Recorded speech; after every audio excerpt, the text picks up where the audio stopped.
এটা সময় আছিল অসম সম্পৰ্কত আলোচনা হৈছিল কেৱল আইন শৃংখলা পৰিস্থিতিৰ অৱনতিৰ কথা।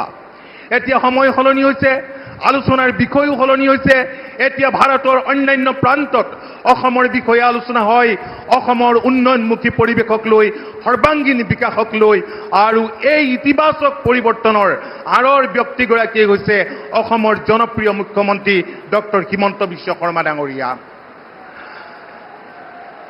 আমাৰ দৃঢ় বিশ্বাস মাননীয় প্ৰধানমন্ত্ৰী মোদী ডাঙৰীয়াৰ মাৰ্গদৰ্শনত আৰু মাননীয় মুখ্যমন্ত্ৰী ডাঙৰীয়াৰ তৎপৰতাত আহি থকা দিনবোৰত অসমে উন্নয়নৰ নতুন শিখৰত উপনীত হ'ব। आदरणीय मोदी जी, असम की गौरवशाली पहचान बिहू, झुमुर, भूपेंदा, गामूसा और काजीरंगा को विश्व में पहचान दिलाने के लिए मैं आपको हृदय से आभार व्यक्त करता हूं। असम की जनता के प्रति आपका स्नेह और लगाव, प्यार के लिए हम सब आजीवनी ऋणी रहेंगे। শেষত সকলোকে ধন্যবাদ জনাই মোৰ বক্তব্য সামৰিছো। জয় আই অসম, জয় হিন্দ। ধন্যবাদ। धन्यवाद महोदय। अब मैं विनम्र अनुरोध करती हूँ पेट्रोलियम एवं प्राकृतिक गैस मंत्रालय के माननीय केंद्रीय मंत्री श्री हरदीप सिंह पुरी जी से कि वे इस भव्य सभा के साथ कृपया अपने मूल्यवान विचार साझा करें। माननीय प्रधानमंत्री परम आदरणीय श्री नरेंद्र मोदी जी, असम के माननीय मुख्यमंत्री श्री हिमंता बिस्वा शर्मा जी, केंद्रीय मंत्रिमंडल में मेरे सहयोगी श्री सर्बानंद सोनोवाल जी, माननीय सांसद श्री कामाख्या प्रसाद तासा जी, असम सरकार के मंत्रीगण, माननीय विधायकगण एवं असम और पूरे उत्तर भारत के मेरे भाइयों और बहनों, मेरे साथ आवाज उठाइए, भारत माता की, भारत माता की। आज प्रधानमंत्री जी का ये तोहफा असम और पूरे उत्तर पूर्व के लिए गर्व और प्रगति का प्रतीक है। ये अवसर मेक इन इंडिया, आत्मनिर्भर भारत और विश्वकर्मा जयंती की भावना को जीवित करता है। ये वही धरती है जिसे कभी मदर ऑफ ऑयल इंडस्ट्रीज कहा गया था। माननीय प्रधानमंत्री जी, 1901 में यहां दिग्बोय में पहली भारत की रिफाइनरी स्थापित हुई थी। आज प्रधानमंत्री श्री नरेंद्र मोदी जी के ने दुनिया के पहले second generation bio ethanol plant को राष्ट्र को समर्पित किया है। लगभग 5,000 करोड़ की इस परियोजना में हर साल 5 लाख टन बांस से करीब 50,000 टन बायो एथेनॉल की प्रोडक्शन होगा। इस प्लांट में से कई ग्रीन बाई प्रोडक्ट भी निकलेंगे। ग्रीन फुरफुरल जो फार्मा इंडस्ट्री में काम आता है, ग्रीन एसिटिक एसिड जो फूड प्रोसेसिंग और फार्मा सेक्टर के लिए जरूरी है, फूड ग्रेड कार्बन डाइऑक्साइड जिसके उपयोग बेवरेजेस और प्रिजर्वेशन में होता है, एक्टिवेटेड कार्बन और 25 मेगावाट ग्रीन पावर जो प्लांट को सेल्फ सफिशिएंट बनाएगा। ये प्रोडक्ट्स भारत की दवा उद्योग, फूड प्रोसेसिंग और स्पेशलिटी केमिकल्स की जरूरत पूरी करेंगे और एमएससी में व स्टार्टअप सेक्टर को नया दौर देंगे। बैम्बू पूरे नॉर्थ ईस्ट में उपलब्ध है। इस रिसोर्स को एक डिजिटल सप्लाई चेन प्लेटफॉर्म में जोड़ गया है। आपने ऑलरेडी 50,000 हमारे किसान भाइयों को इससे जोड़ दिया है और फार्मर्स, ट्रांसपोर्टर्स, चिपर्स और एंटरप्रेन्योर्स सबके डायरेक्ट और ट्रांसपेरेंट बेनिफिट मिल रहा है। ये मॉडल डिजिटी इंडिया और डायरेक्ट बेनिफिट ट्रांसफर से प्रेरित है। प्रधानमंत्री जी आज एक और 7,000 करोड़ का अत्याधुनिक पॉलीप्रोपेलीन प्लांट का भी आधारशिला रखेंगे। भारत आज दुनिया में फास्टेस्ट ग्रोइंग मेजर इकोनॉमी है। हमारी कंजम्पशन पैटर्न बदल रहे हैं और पेट्रोकेमिकल की डिमांड भी बदल रही है। Plastic industry, packaging, consumer goods, medical application और ऑटोमोटिव कंपोनेंट्स को मजबूती देगा। साथ ही ये रिफाइनरी डाइवर्सिफिकेशन का उत्कृष्ट उदाहरण है जो प्रॉफिटेबिलिटी बढ़ाएगा और डाउनस्ट्रीम इंडस्ट्री में भी नया इन्वेस्टमेंट लाएगा। दोनों प्रोजेक्ट्स मिलकर लगभग 12,000 करोड़ का निवेश है। ये इंडिया की एनर्जी सिक्योरिटी को मजबूत करेंगे, केमिकल वैल्यू चेन को कंप्लीट करेंगे, जो असम को नेशनल ग्रोथ स्टोरी का प्राउड पार्टनर। मैं Numaligarh refinery limited, engineers India limited और सभी पार्टनर्स को हार्दिक बधाई देता हूं। उनकी मेहनत ने असम और भारत को आज ये गौरवशाली क्षण दिया। बहुत बहुत धन्यवाद। धन्यवाद महोदय। अब मैं विनम्र निवेदन करती हूँ असम के माननीय मुख्यमंत्री डॉक्टर हिमंत बिस्वा शर्मा जी से कि वे कृपया इस ऐतिहासिक सभा में अपना बहुमूल्य भाषण प्रदान करें।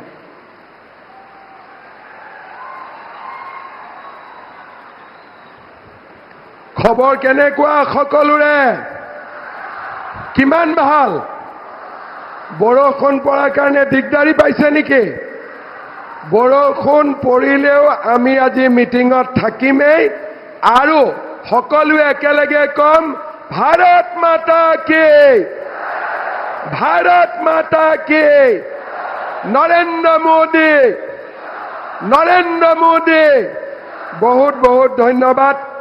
आजिर सभात आमार माजत उपस्थित विश्वर सर्वाधिक जनप्रिय नेता और भारतर सम्मानीय प्रधानमंत्री श्री नरेंद्र मोदी डांगरिया, भारतर पेट्रोलियम मंत्री आमार विशिष्ट अतिथि हरदीप सिंह पुरी डांगरिया, केंद्रीय मंत्री सर्बानंद सोनोवाल डांगरिया, मंत्री अजंता नेওক, अतुल बरा, रूपेश गोवाला डांगरिया, सांसद कामाख्या प्रसाद तासा डांगरिया, सम्मानीय विधायक विश्वजित फुकन डांगरिया, मृणाल शइकिया डांगरिया, भवेन भराली डांगरिया, उपस्थित राइज, आई मातृসকল और युवक युवती बंधु बान्धवीসকল, আজি অসমৰ জাতীয় জীৱনৰ বাবে एक সোণোৱালী दिन। अलप आगते प्रधानमंत्री डांगरियाय दरंगत 6000 कोटी टकार प्रकल्पर शुभ उद्বোधन करिছিলে। खन्तेक समय आगते तेखेते नुमलीगढ़ शोधानागारत 5000 कोटी टका व्ययेरे स्थापन हुआ असम बायो इथानेल प्रकल्पर शुभ उद्बोधन करे और আজি खन्तेक समय पिछते तेखेते 7231 कोटी टका व्ययेरे निर्माण हबलगिया पलिप्रपिलिन प्रकल्परो आधारशिला स्थापन करिब। श्रद्धार राइज, आमी सकलोए जानो नुमलीगढ़ शोधानागार आमार अहोमर स्वाभिमानर प्रतीक। 1999 सनत प्रधानमंत्री अटल बिहारी वाजपेयीये वार्षिक 3 मिलियन मेट्रिक टन क्षमतार शोधानागार हिसापे এই শোধানাগাৰটি দেশবাসীৰ বাবে উৎসৰ্গা কৰিছিল। এই শোধানাগাৰৰ প্ৰকল্পৰ আয়তন বৃদ্ধিৰ আলোচনা হৈছিল, কিন্তু অসমত খাৰুৱা তেলৰ অভাৱৰ বাবে নুমলীগড় শোধানাগাৰৰ আমি সম্প্ৰসাৰণ কৰিব পৰা নাছিলো। প্ৰধানমন্ত্ৰী নৰেন্দ্ৰ মোদী ডাঙৰীয়াই সিদ্ধান্ত লৈছিল যে দেশৰ ভিতৰতে খাৰুৱা তেল অসমত প্ৰথম উৎপাদন হৈছিল।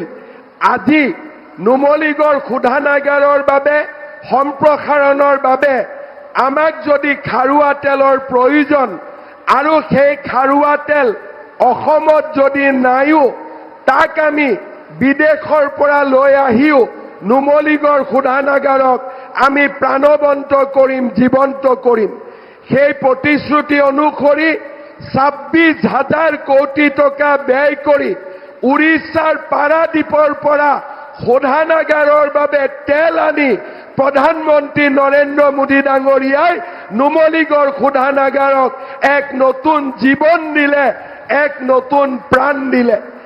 আজি অসমৰ মানুহে বিশ্বাস কৰিব টান পাব, আজি 3 মিলিয়ন মেট্ৰিক টনৰ পৰা 9 মিলিয়ন মেট্ৰিক টনলৈ নুমলীগড় শোধানাগাৰ সম্প্ৰসাৰণ হৈছে আৰু ইয়াৰ অধিকাংশ তেল পাৰাদীপৰ পৰা, উৰিষ্যাৰ পাৰাদীপৰ পৰা ডাঙৰ পাইপলাইন বহুৱাই নৰেন্দ্ৰ মোদী ডাঙৰীয়াই গোলাঘাটলৈ নুমলীগড়লৈ লৈ অহা ব্যৱস্থা কৰিছে, যি আমি কেতিয়াও ভাবিব পৰা নাছিলো, কেতিয়াও চিন্তা কৰিব পৰা নাছিলো। এদিন আমি অসমে ভাৰতক তেল দিছিলে আৰু যেতিয়া আজি অসমৰ প্ৰয়োজন হল, মোদী ডাঙৰীয়াই উৰিষ্যাৰ পৰা তেল আনি অসমত এই শোধানাগাৰক জীৱন্ত কৰিলে, প্ৰাণৱন্ত কৰিলে। মই নৰেন্দ্ৰ মোদী ডাঙৰীয়াক কৃতজ্ঞ অসমবাসী ৰাইজৰ হৈ অভিনন্দন জনাইছো। বাঁহ আমাৰ অসমৰ এক জাতীয় সম্পদ। এই বাঁহ আমি মাত্ৰ ঘৰুৱা কামত ব্যৱহাৰ কৰিছিলো। মোদী ডাঙৰীয়াই বাঁহক ফৰেষ্টৰ পৰা সাধাৰণ কৃষিজাত সামগ্ৰীলৈ ৰূপান্তৰ কৰে আৰু এই বাঁহক আজি ইথানেললৈ ৰূপান্তৰ কৰি অসমৰ 50,000 বাঁহ খেতিয়কৰ জীৱনলৈ পৰিৱৰ্তন আনিব। আজি এই বায়' ইথানেল ৰিফাইনেৰীয়ে সেই নতুন দিগন্তৰ বাটু মুকলি কৰিলে। শ্ৰদ্ধাৰ ৰাইজ, যোৱা ফেব্ৰুৱাৰী মাহত এডভান্টেজ অসম সামিট হৈছিল। মোদী ডাঙৰীয়াৰ উপস্থিতিত অসমৰ আৰু ভাৰতৰ চাৰিওফালে অসমক লৈ আলোচনা হৈছিল।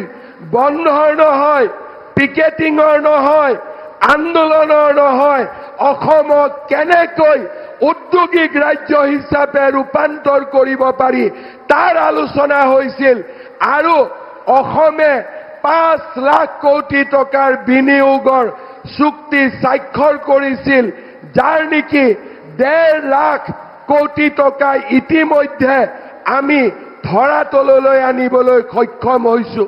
প্ৰধানমন্ত্ৰী ডাঙৰীয়াৰ নেতৃত্বত আজি অসমে নতুন দিগন্তলৈ বাট বুলিছে আৰু তাৰ লগে লগে এইগৰাকী প্ৰধানমন্ত্ৰী যোনে অসমৰ সাংস্কৃতিকো ৰক্ষণাবেক্ষণ দিছে।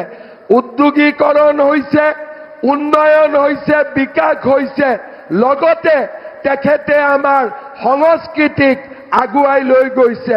অসমীয়া ভাষাক ধ্ৰুপদী ভাষাৰ মৰ্যাদা, চৰাইদেউ মৈদামক বিশ্ব ঐতিহ্যৰ স্বীকৃতি, লাচিত বৰফুকনক সমগ্ৰ ভাৰত সমগ্ৰ বিশ্বত প্ৰতিষ্ঠা, বিহু আৰু ঝুমুৰক বিশ্ব দৰবাৰলৈ লৈ যোৱা আৰু যোৱাকালি ভাৰত ৰত্ন ভূপেন হাজৰিকাৰ 100তম জন্ম শতবাৰ্ষিকীত প্ৰধানমন্ত্ৰী ডাঙৰীয়া উপস্থিত থাকি অসমৰ প্ৰতিগৰাকী মানুহৰ হৃদয়ক স্পৰ্শ কৰিলে।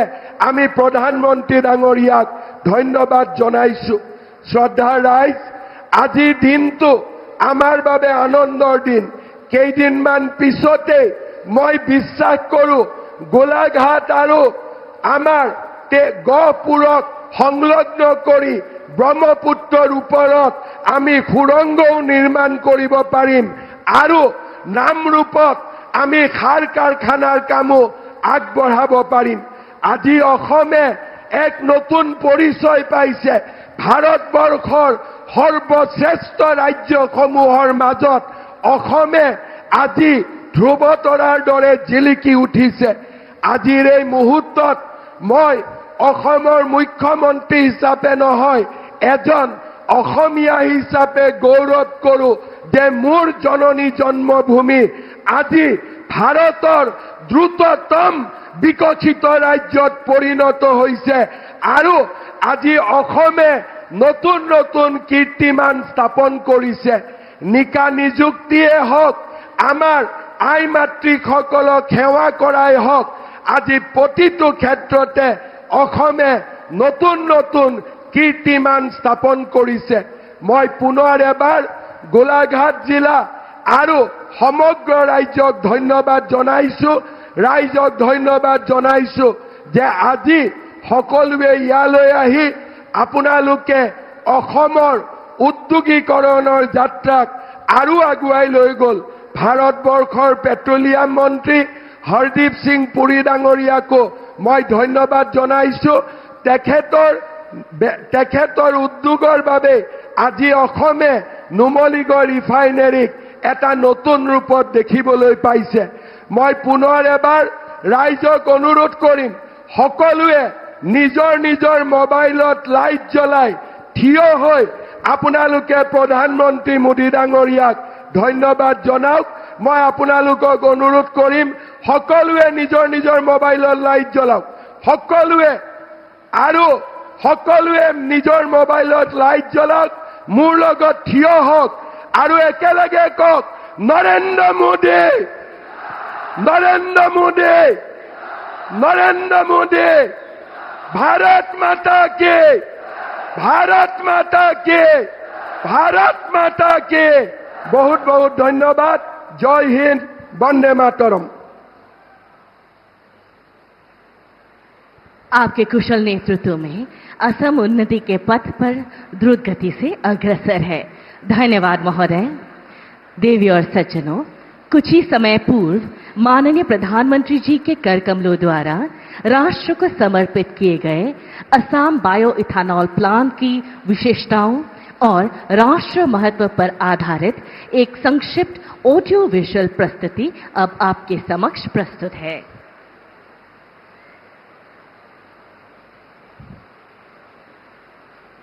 बांस परंपरा में निहित एक महत्वपूर्ण हिस्सा है। इस हरे सोने को एक नई यात्रा के रूप में आत्मनिर्भर भारत के लिए स्वच्छ ऊर्जा में बदला जा रहा है। आज भारत की बायोफ्यूल्स इंडस्ट्री तेजी से ग्रो करने के लिए तैयार है।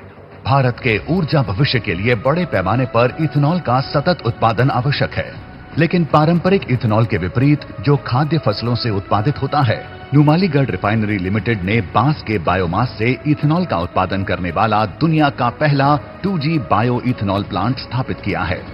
ये विश्व का पहला bamboo based 2G bio ethanol plant राष्ट्रीय बायोफ्यूल पॉलिसी और प्रधानमंत्री जीवन योजना की दिशा में एक महत्वपूर्ण कदम है।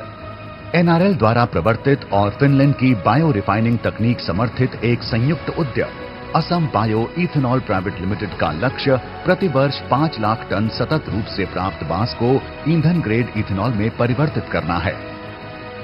300 किलोमीटर के दायरे से प्राप्त होने वाली बांस 50,000 से अधिक लोगों को उपकृत करेगी और 200 करोड़ की वार्षिक ग्रामीण जैव अर्थव्यवस्था को आकार देगी। यह बायो इथेनॉल प्लांट एंजाइम से लेकर फॉर्मिक एसिड तक का उत्पादन करने वाले स्टार्टअप के लिए भी अवसर खोलता है। बांस से यह लगातार उपलब्ध कराने का सिलसिला एक तकनीकी सक्षम और बेहतर इकोसिस्टम है, जो किसानों, ट्रांसपोर्टरों और अन्य हितधारकों को सीधे भुगतान सुनिश्चित करता है। स्थानीय उद्यमी जीपीएस ट्रैकिंग युक्त लॉजिस्टिक्स के साथ विकेंद्रीकृत बांस की चिपिंग यूनिट चलाते हैं, जो किसानों को अन्नदाता से ऊर्जादाता बनाने की दिशा में एक कदम है। बांस के हर एक उत्पादन को ईंधन ग्रेड इथेनॉल, फार्फुरॉल, एसिटिक एसिड और बायोकोल जैसे उच्च मूल्य वाले अंतिम उत्पादों में परिवर्तित किया जाता है। असम सरकार इस बायो इथेनॉल प्लांट की प्रणाली के सारे प्रयासों का समर्थन कर रही है। इस बायो इथेनॉल प्लांट से उल्लेखनीय लाभ रहेगा, जैसे कि बैम्बू किसानों को अतिरिक्त आय, ग्रामीण अर्थव्यवस्था को बढ़ावा और विकसित भारत के मिशन को प्रोत्साहित करना। असम के ये बायो इथेनॉल प्लांट भारत के हरित ईंधन का एक महत्वपूर्ण हिस्सा बनने की राह पर हैं। अब प्रस्तुत है बांस उत्पादन पर आधारित इस परियोजनाओं से किसानों के जीवन में आए नए अवसर के संदर्भ पर आधारित एक लघु चित्र। অসম প্ৰকৃতিৰ বুকুত, যাৰ অৱস্থিতি য'ত উৰ্বৰ মাটি আৰু কৃষকৰ ঘামে কষ্টৰে জীৱনক দিয়ে নতুন দিগন্ত। ঘৰ সজাৰ পৰা শিল্প তথা জীৱিকালৈ বাঁহ শতিকা জুৰি জনজীৱনৰ সংগী হৈ আছে। মাননীয় প্ৰধানমন্ত্ৰী নৰেন্দ্ৰ মোদী ডাঙৰীয়াৰ দূৰদৰ্শী নেতৃত্বত এই বাঁহে এতিয়া অসম তথা ভাৰতবৰ্ষক এক নতুন দিশ প্ৰদান কৰিছে। অসমে বাঁহ ভিত্তিক বিশ্বৰ প্ৰথমটো 2G বায়ো ইথানল প্ৰকল্প স্থাপন কৰিবলৈ সক্ষম হৈছে। অসম বায়ো ইথানল প্ৰাইভেট লিমিটেড বিগত কিছু বৰ্ষত মুখ্যমন্ত্ৰী ডক্টৰ হিমন্ত বিশ্ব শৰ্মাৰ দৃঢ় সংকল্পই অসমৰ বাবে এক নতুন পথ মুকলি কৰিছে।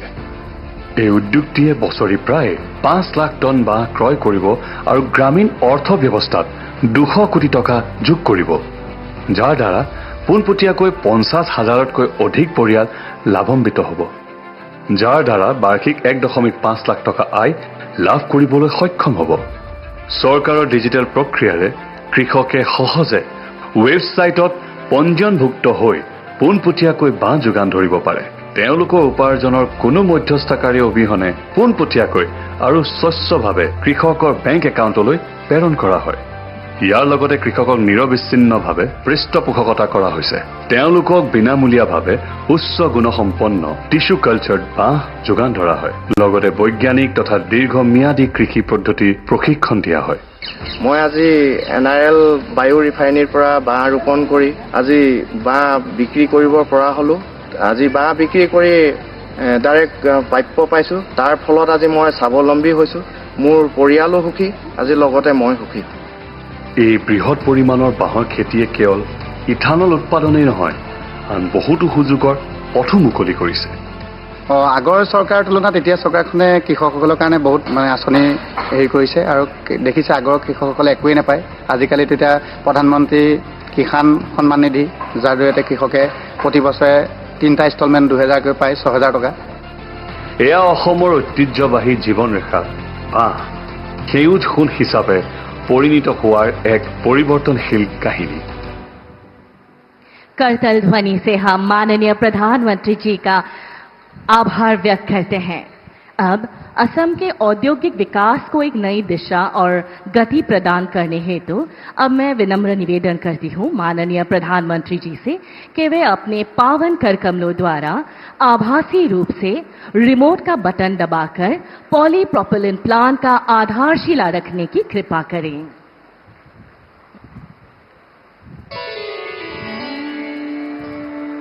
करतल ध्वनि से हम माननीय प्रधानमंत्री जी को अपना सहृदय आभार व्यक्त करते हैं।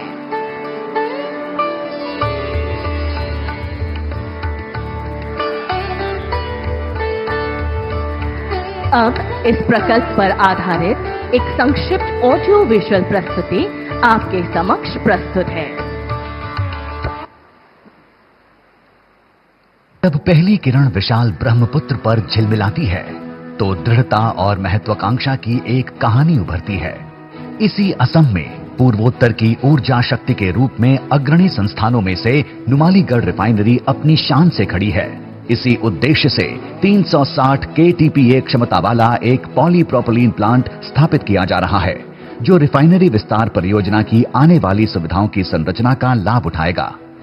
ये जो प्लास्टिक पाइप बनते हैं, बाथरूम में इस्तेमाल होने वाली प्लास्टिक की बाल्टी और मग होते हैं, प्लास्टिक के नल होते हैं, प्लास्टिक की कुर्सी टेबल होती है, कार का डैशबोर्ड होता है, ग्लूकोज की बोतल होती है, मेडिकल सिरिंज होती है, अलग अलग तरह के कृषि उपकरण होते हैं। इन सभी में पेट्रोकेमिकल की बहुत बड़ी भूमिका होती है। पेट्रोलियम और प्राकृतिक गैस मंत्रालय के सहयोग से यह परियोजना 7,231 करोड़ की लागत से स्वीकृत की गई है। एडवांटेज असम 2.0 शिखर सम्मेलन के दौरान असम सरकार के साथ हस्ताक्षरित MOU का एक हिस्सा यह पॉलीप्रोपिलीन प्लांट है। हाइड्रोकार्बन विजन 2030 से प्रेरित नुमालीगढ़ रिफाइनरी विस्तार परियोजना इस क्षेत्र और पूरे भारत की प्रगति में ऊर्जा प्रदान करते हुए अब अपनी क्षमता को 3 गुना बढ़ा रही है। हमारे अपने नुमालीगढ़ रिफाइनरी को 26,000 करोड़ रुपया का लागत से 9 मिलियन मेट्रिक टन तक एक्सपांशन किया गया। रिफाइनरी विस्तार की एक महत्वपूर्ण यूनिट पेट्रोफ्लूइडाइज्ड कैटालिटिक क्रैकर प्रोपिलीन का उत्पादन करेगी, जिससे प्रोपिलीन रिकवरी यूनिट में शुद्ध एवं परिष्कृत किया जाएगा। यही धारा नई पॉलीप्रोपिलीन यूनिट की आधारशिला बनेगी, जो पेट्रोकेमिकल्स के क्षेत्र में नए द्वार खोलेगी। प्रधानमंत्री श्री नरेंद्र मोदी जी के नेतृत्व में ये पॉलीप्रोपिलीन यूनिट भारत के पेट्रोकेमिकल क्षेत्र में वृद्धि का मजबूत आधार बनेगा। अपने पॉलीप्रोपिलीन प्रोजेक्ट के साथ NRL केवल एक प्लांट नहीं बना रहा, वह पूर्वोत्तर भारत का भविष्य गढ़ रहा है। अब मैं विनम्र निवेदन करती हूँ भारत के माननीय प्रधानमंत्री श्री नरेंद्र मोदी जी से कि वे हमें कृपया अपने मूल्यवान विचारों से मार्गदर्शन प्रदान करें।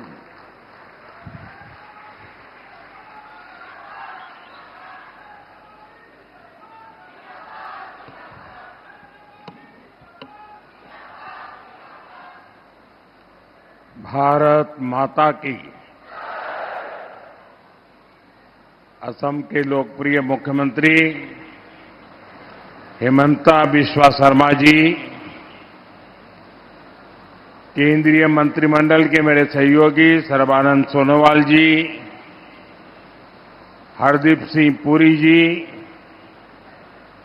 असम सरकार के मंत्रीगण, सांसद और विधायकगण और विशाल संख्या में पधारे हुए मेरे भाइयों और बहनों, मोई होमो ओहोम बासिक आगोतिया कोई हारोदिया दुर्गा पूजार उलोग आरु शुभेच्छा जानोइशो।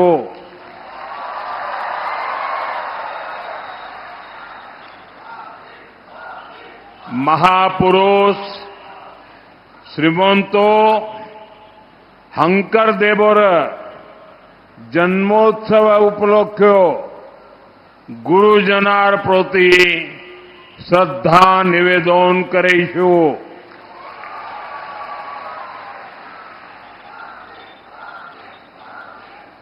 साथियों, मैं बीते 2 दिन से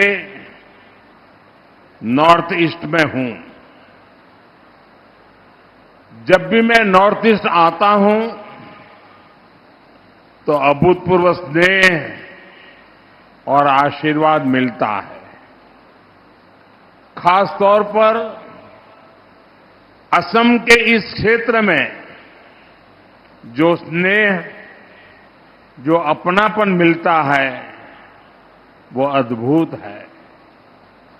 मैं आप सभी जनता जनार्दन का हृदय से बहुत बहुत आभार व्यक्त करता हूं। साथियों, विकसित असम, विकसित भारत की गौरव यात्रा के लिए आज का दिन बहुत महत्वपूर्ण है।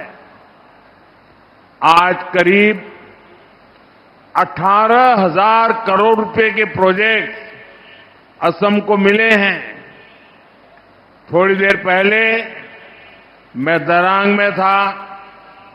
वहां मुझे कनेक्टिविटी और हेल्थ से जुड़े प्रोजेक्ट की नींव रखने का अवसर मिला है। अब यहां पर एनर्जी सिक्योरिटी से जुड़े प्रोजेक्ट का शिलान्यास और उद्घाटन हुआ है। ये प्रयास विकसित असम का रास्ता और मजबूत करेंगे। साथियों, असम भारत के ऊर्जा सामर्थ्य को बढ़ाने वाली धरती है। यहां से निकले पेट्रोलियम प्रोडक्ट देश के विकास को गति देते हैं। असम की इस ताकत को बीजेपी एनडीए सरकार नई बुलंदी तक पहुंचाने में जुटी है। इस मंच पर आने से पहले मैं पास में ही एक और कार्यक्रम में गया था। वहां बांस से बायो इथेनॉल बनाने वाले आधुनिक प्लांट का उद्घाटन किया गया है। ये असम के लिए बहुत गर्व की बात है। इथेनॉल प्लांट के लोकार्पण के साथ ही आज यहां पॉलीप्रोपिलीन प्लांट का शिलान्यास भी हुआ है। ये प्लांट असम में उद्योगों को बल देंगे, असम के विकास को गति देंगे, किसानों, नौजवानों, सभी के लिए नए अवसर बनाएंगे।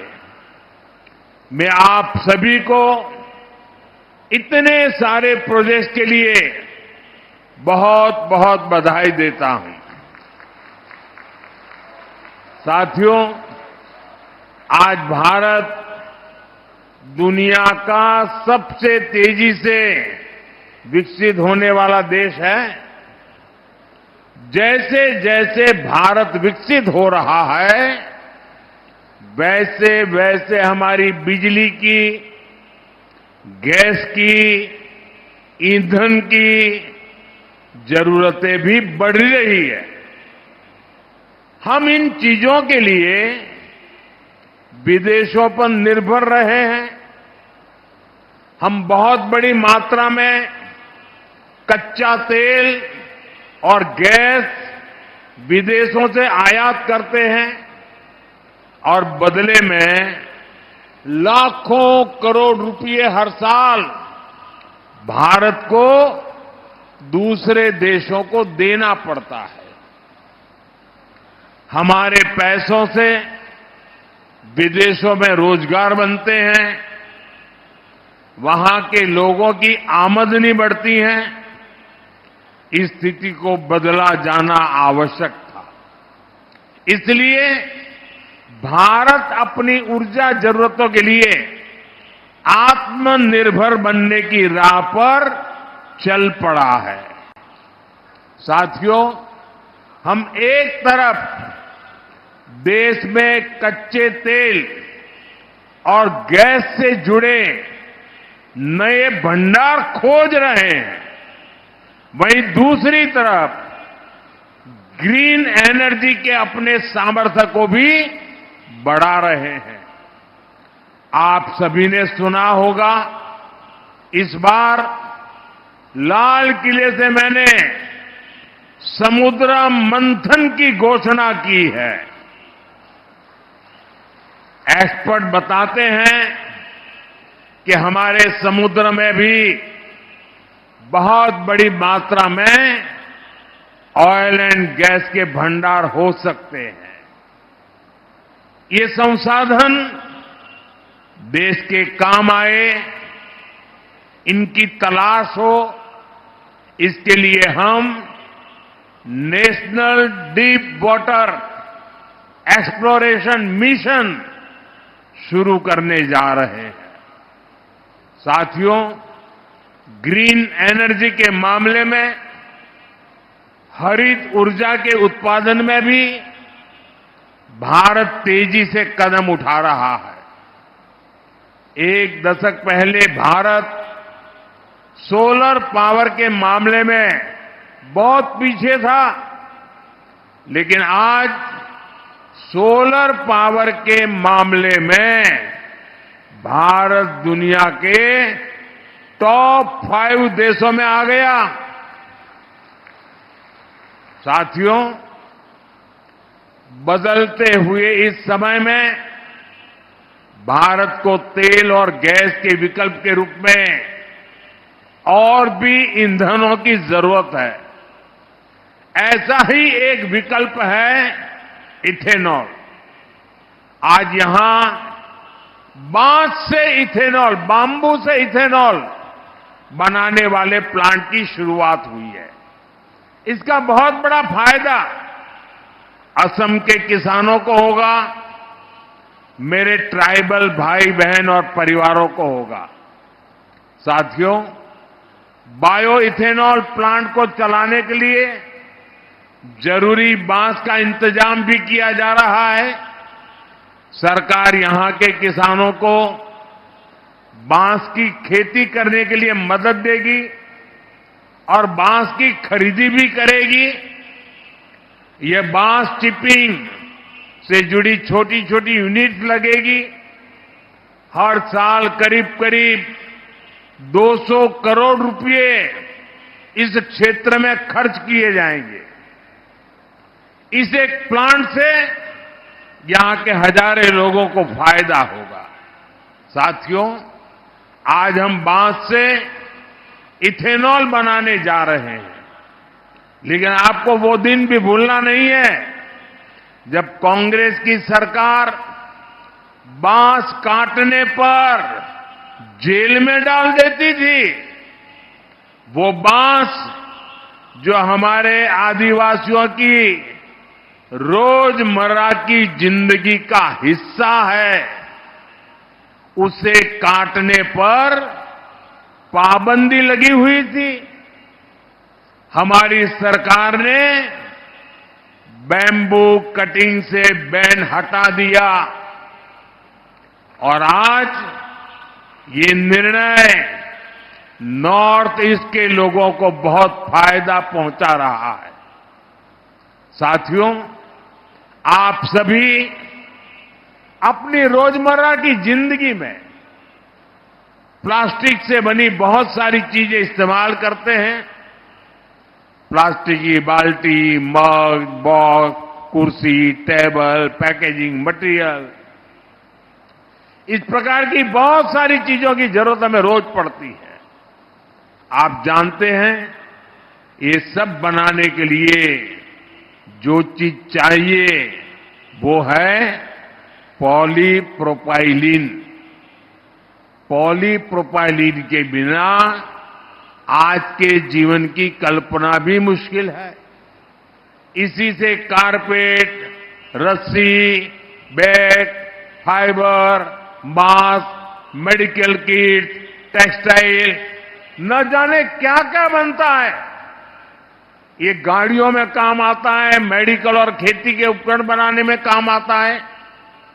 आज इसी पॉलीप्रोपाइलीन के आधुनिक प्लांट का उपहार असम को मिलेगा, आपको मिलेगा। इस प्लांट से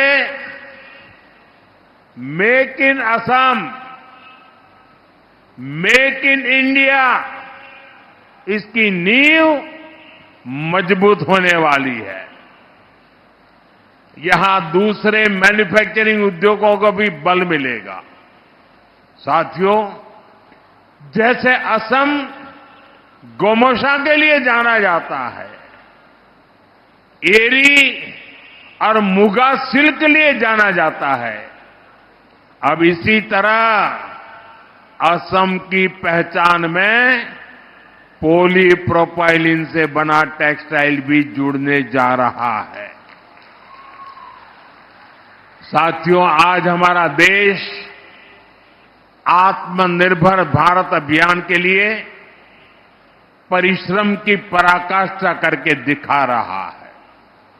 असम इस अभियान के प्रमुख केंद्रों में से एक है। मुझे असम के सामर्थ्य पर बहुत भरोसा है, इसलिए असम को हमने बहुत बड़े अभियान के लिए चुना है।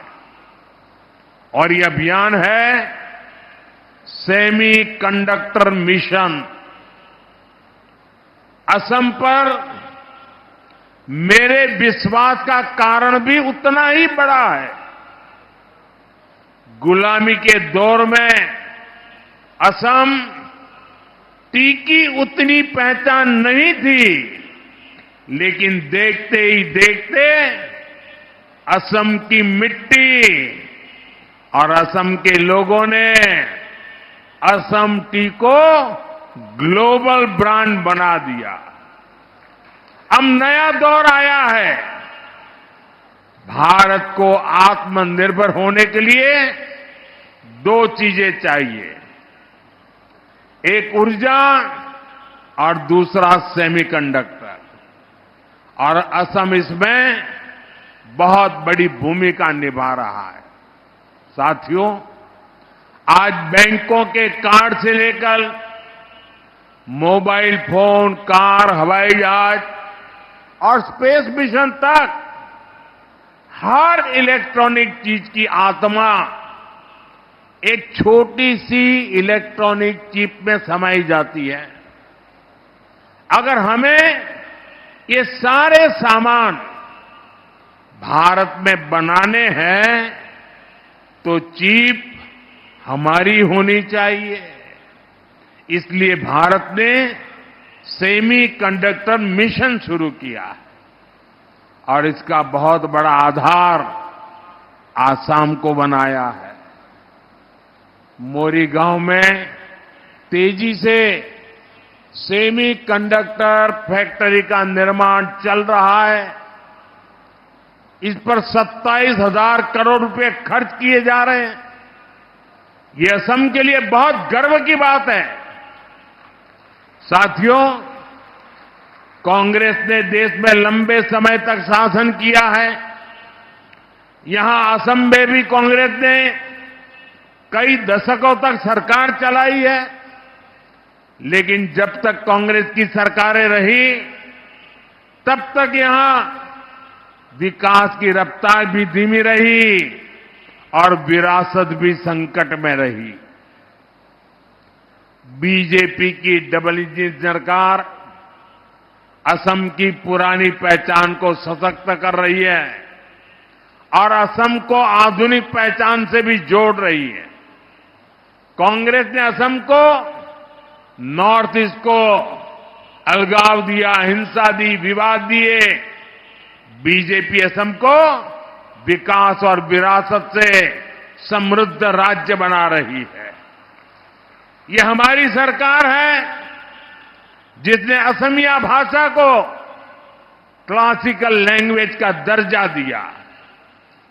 मुझे खुशी है कि असम की बीजेपी सरकार नई नेशनल एजुकेशन पॉलिसी को भी तेजी से लागू कर रही है। यहां स्थानीय भाषाओं में पढ़ाई को प्रोत्साहित किया जा रहा है।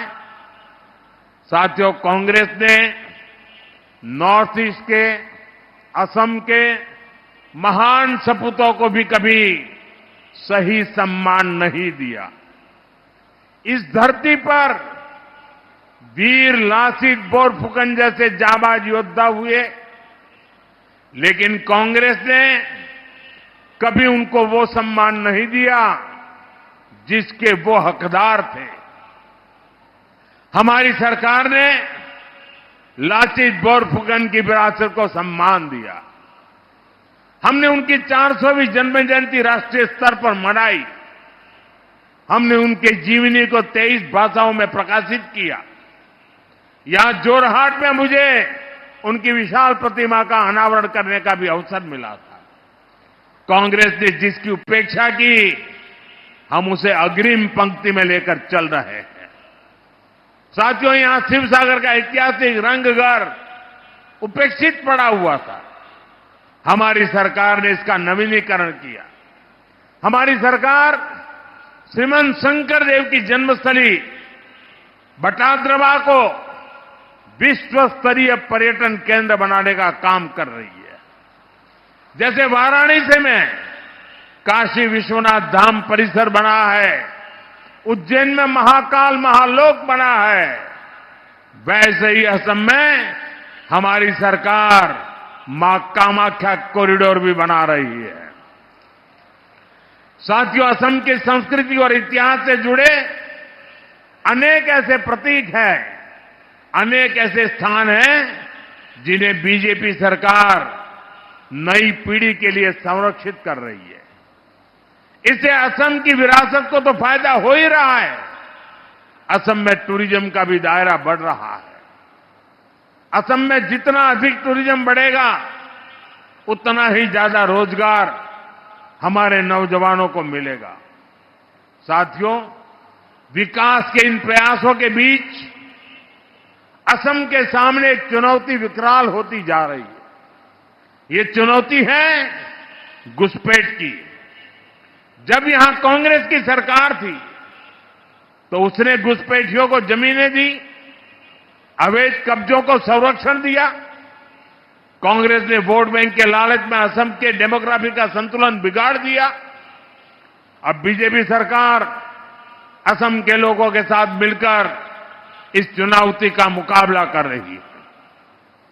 हम घुसपैठियों से आपकी जमीनों को मुक्त करा रहे हैं। जिनके पास जमीन नहीं है, जिन आदिवासी परिवारों को जरूरत है उनको हमारी सरकार जमीन के पट्टे दे रही है। मैं मिशन वसुंधरा के लिए भी असम सरकार की प्रशंसा करूंगा। इसके तहत लाखों परिवारों को भूमि के पट्टे दिए जा चुके हैं। अहोम, कोच राजवंशी और गोरखा समुदाय के भूमि अधिकारों को कुछ जनजातीय क्षेत्रों में मान्यता दी गई है। उनको संरक्षित वर्गों की सूची में शामिल किया गया है। जनजातीय समाज के साथ जो ऐतिहासिक अन्याय हुआ है, बीजेपी उसको ठीक करने में पूरी प्रतिबद्धता से जुटी है। साथियों, बीजेपी सरकार के विकास का एक ही मंत्र है, वो मंत्र है नागरिक देवो भव। नागरिक देवो भव यानी देश के नागरिकों को असुविधा न हो, उनको छोटी छोटी जरूरतों के लिए यहां वहां भटकना न पड़े। लंबे समय तक कांग्रेस के शासनकाल में गरीबों को तरसाया गया, ठुकराया गया, क्योंकि कांग्रेस का काम एक वर्ग के तुष्टीकरण से हो जाता था, उनको सत्ता मिल जाती थी। लेकिन बीजेपी तुष्टीकरण नहीं, संतुष्टीकरण पर जोर देती है। कोई भी गरीब, कोई भी इलाका पीछे न रहे, इस भाव से हम काम कर रहे हैं। आज असम में गरीबों के पक्के घर बनाने का काम भी तेजी से आगे बढ़ रहा है। अभी तक असम में 20 लाख से अधिक पक्के घर गरीबों को मिल चुके हैं। घर घर नल से जल पहुंचाने का काम भी असम में तेज गति से चल रहा है। साथियों, भाजपा सरकार की गरीब कल्याण की योजनाओं का लाभ यहां चाय बागानों में काम करने वाले बड़े भाई और बहनों को भी हो रहा है। चाह श्रमिकों का हित हमारी प्राथमिकता है। सरकार द्वारा टी गार्डन में काम करने वाली महिलाओं और बच्चों को मदद दी जा रही है। महिलाओं के स्वास्थ्य, बच्चों की शिक्षा पर हमारा बहुत जोर है। यहां माता मृत्यु दर और शिशु मृत्यु दर को कम से कम करने के लिए भी सरकार योजनाएं चला रही है। कांग्रेस के समय में टी गार्डन वर्कर्स को टी कंपनियों के मैनेजमेंट के भरोसे छोड़ दिया गया था, लेकिन भाजपा सरकार उनके घरों में बिजली कनेक्शन की, घर में पानी की, उनके स्वास्थ्य की चिंता कर रही है। इन योजनाओं पर करोड़ों रुपए खर्च किए जा रहे हैं। साथियों, असम के विकास का नया दौर शुरू हो चुका है। असम ट्रेड और टूरिज्म का बड़ा सेंटर बनेगा। हम मिलकर विकसित असम बनाएंगे, विकसित भारत बनाएंगे। एक बार फिर आप सभी को विकास की परियोजनाओं के लिए अनेक अनेक शुभकामनाएं देता हूं। मेरे साथ बोलिए भारत माता की। हाथ ऊपर करके पूरी ताकत से आवाज दीजिए, भारत माता की, भारत माता की, भारत माता की। बहुत बहुत धन्यवाद। आपके मार्गदर्शक विचार और पावन उपस्थिति ने इस अवसर को